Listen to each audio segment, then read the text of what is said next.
Saudi crown Prince Mohammad बिन सलमान 8 दिसंबर को पहली दफ़ा गल्फ क्राइसिस रिजॉल्व होने के बाद दोहा के दौरे पर गए और कोइंसिडेंटली 7 दिसंबर को टर्किश प्रेसिडेंट अर्दोआन भी वहाँ मौजूद थे। ये एक्सपेक्टेड था कि दोनों लीडर्स एक दूसरे से मुलाकात करेंगे, लेकिन मुलाकात ना हो पाई। और ये मुलाकात ज़रूरी इस वजह से भी थी क्योंकि टर्की और सऊदी अरब जमाल खशोगी के मर्डर के बाद बनने वाली रेजिस्टेंस की वजह से पहली दफ़ा मिलने वाले थे।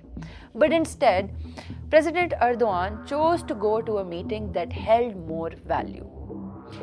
प्रेसिडेंट अर्दोआन दरअसल कतर के लीडर्स के साथ मिलना चाहते थे ताकि उनके साथ बैठकर काबुल एयरपोर्ट को जॉइंटली ऑपरेट करने के एग्रीमेंट के बारे में बात की जाए। वो एग्रीमेंट थर्सडे को रीच हुआ और इसके बाद इसे अफगानिस्तान की गवर्नमेंट के पास लेके जाया जाएगा और नेक्स्ट वीक में ये डिसाइड होगा कि whether Afghanistan wants to allow Qatar and Turkey और नॉट। लेकिन सबसे पहले बात करते हैं कि काबुल एयरपोर्ट में टर्की और कतर का क्या इंटरेस्ट है और इस पूरी तस्वीर में सऊदी अरब कैसे फैक्टर इन करता है। सबसे पहले अगर टर्की को देखा जाए तो टर्की के प्योरली अफगानिस्तान के अंदर जियोपॉलिटिकल एम्बिशंस मौजूद हैं। अफगानिस्तान के अंदर अपनी प्रेजेंस शो करने के बाद टर्की अपनी इमेज को इन्हांस करेगा इन नाटो में उसकी इमेज किस वजह से ख़राब है क्योंकि कुछ अरसा पहले टर्की ने S-400 मिसाइल्स परचेज किए थे रशिया से, जो कि बने थे नाटो की ही हार्डवेयर को काउंटर करने के लिए। और दूसरा, टर्की की मिलिटेरियल प्रेजेंस रह चुकी है in Libya, Iraq and Syria, which is opposed by most of the Middle Eastern countries and the Western countries, according to this article.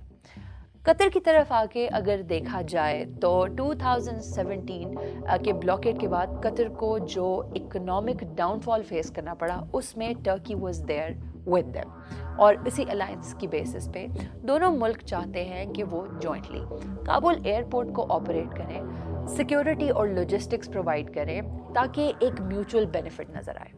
Turkey और कतर को उनकी प्रेजेंस और एक जियोपॉलिटिकल जो एक स्ट्रेटेजिक एम्बिशन है उनका वो पूरा हो जाए और अफगानिस्तान को ये फ़ायदा मिलेगा कि उनका इंटरनेशनल एयरपोर्ट वर्किंग में आ जाएगा। वेस्टर्न कंट्रीज़ काबुल के एयरपोर्ट को ज़्यादा ट्रस्ट करने लगेंगे under the security of Qatar and Turkey. Turkey wants to emerge as the leading Muslim country.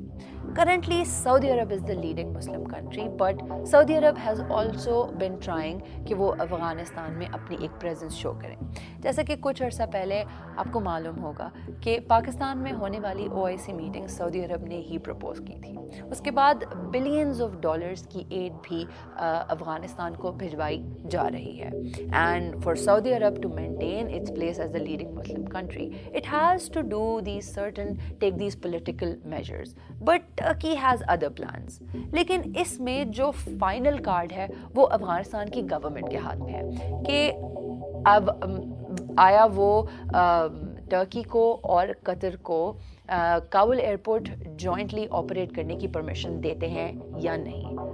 But हम यहाँ पर इन तमाम मुल्कों की अफगानिस्तान के अंदर एक पॉलिटिकल टग ऑफ वॉर देख रहे हैं। Although we think it's not generally harmful, but we still see कि strategically जो नक्शा है वो बदल रहा है और countries are behaving very differently. But let's see what happens. Let's see कि पूरे रीजन में क्या डिफरेंस आता है जब टर्की और कतर अपने ट्रूप्स डिप्लॉय करते हैं inside Afghanistan to make their airport functional.